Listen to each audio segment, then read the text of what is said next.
Tell us about the Byrd Rule and why it could be a potential hurdle.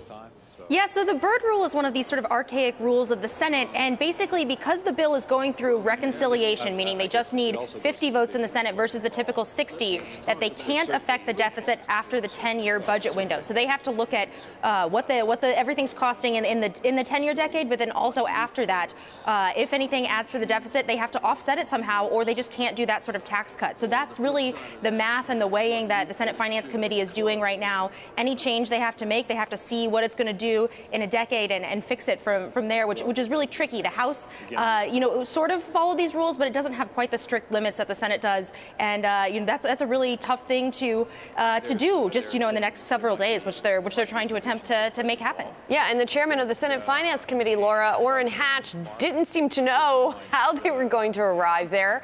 What are some of the more likely proposals that are floating around? Well, so there's a lot of different sort of the popular things that we hear about, things like mortgage interest that the Senate kept at that $1 million cap. Remember, the House bill cut that down to $500,000. That's one area they could play with, maybe meet in the middle.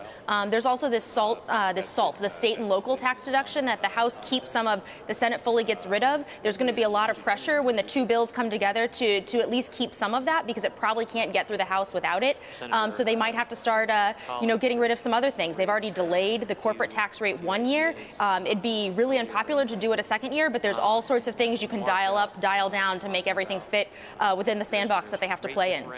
And on the House side, Republicans there have said that they expect potentially to bring a vote to the floor as soon as Thursday. From what you've seen there, how likely is that indeed to happen? Will they meet that goal? Republican leaders seem very exuberant and optimistic about their chances. Trump will be coming to speak to Republican members on Thursday, and I think really they're just crossing their fingers and hoping that the president doesn't say anything off script. Say something like, "Oh, don't pass this without the individual mandate." Members of the House, even like the Conservative Freedom Caucus, which has been sort of fickle on issues previously, says, "Look, it doesn't have everything we want, but most members are going to go ahead and support this bill." That's really the sentiment across the House. There's a couple defectors here and there who don't like certain aspects, but it looks for now as though this will pass.